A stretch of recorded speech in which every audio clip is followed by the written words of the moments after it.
Roaring noon, in a well-fanned 42nd Street cellar, I met Gatsby for lunch. Blinking away the brightness of the street outside my eyes picked out obscurely in the anteroom talking to another man. Mr. Calloway, this is my friend, Mr. Wolfsheep. A small, flat-nosed Jew raised his large head and regarded me with two fine growths of hair which luxuriated in either nostril. After a moment, I discovered his eyes, tiny half in darkness. So, I took one look at him, said Mr. Wolfsheim, shaking his hand earnestly. And what do you think I did?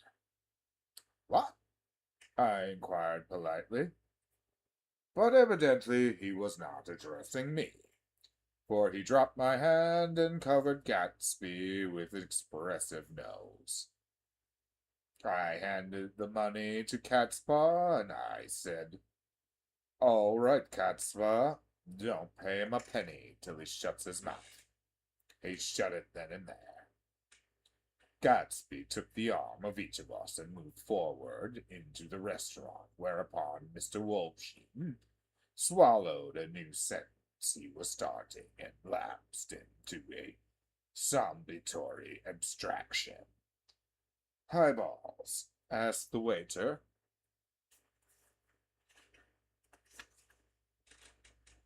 "This is a nice restaurant here," said Mr. Wolfsheim, looking at the Presbyterian nymphs of the ceilings. "But I like across the street better."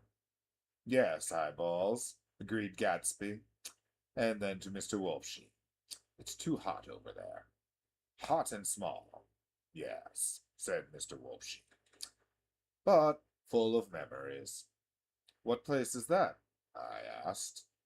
"The old Metropole," said Gatsby. "The old Metropole," brooded Wolfsheim gloomingly, "filled with faces dead and gone. Filled with friends gone now forever. I can't forget, so long as I live, the night they shot Rosie Rosenthal there. It was 6 of us at the table, and Rosie had eaten and drunk a lot all evening. When it was almost morning, the waiter came up with him with a funny look and says, 'Someone wants to speak to him outside.' 'All right,' says Rosie, and begins to get up and pulled him in his chair. 'Let the bastards come in here if you want, Rosie. But don't you, so help me, move outside this room.' It was 4 in the morning, and then, if we'd have raised the blinds, we'd have seen daylight." "Did he go?" I asked innocently. "Sure he went." Mr. Wolfsheim's nose flashed at me indignantly. He turned around at the door and says, "Don't let that waiter take away my coffee."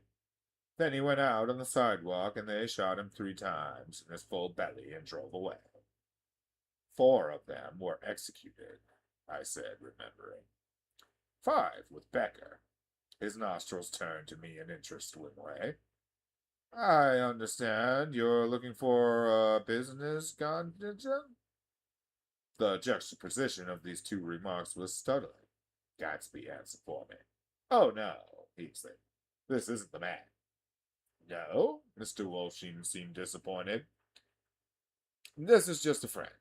I told you we'd talk about that some other time." "I beg your pardon," said Mr. Wolfsheim. "I had the wrong man." A succulent hash arrived, and Mr. Wolfsheim, forgetting the more sentimental atmosphere of the old metropole, began to eat with ferocious delicacy. His eyes, meanwhile, roved slowly around the room, and he completed the art by turning to inspect the people directly behind.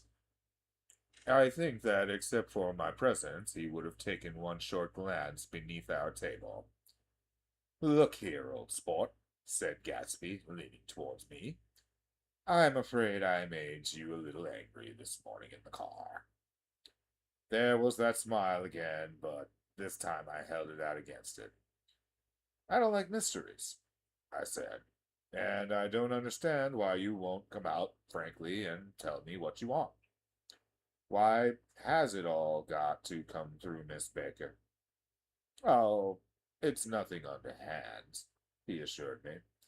Miss Baker's a great sportswoman, you know, and she'd never do anything that wasn't all right. Suddenly, I looked at his watch, jumped up, and hurried the room, leaving with Mr. Wolfsheim at the table.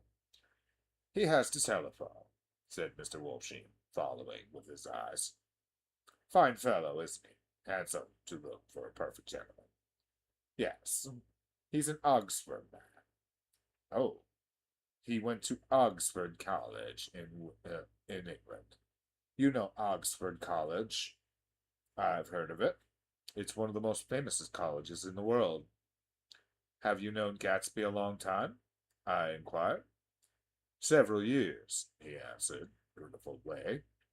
I made the pleasure of his acquaintance just after the war, but I knew I had discovered a man of fine breeding.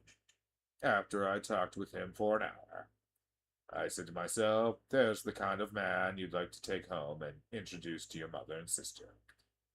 He paused. I see you're still looking at my cuff muffin buttons.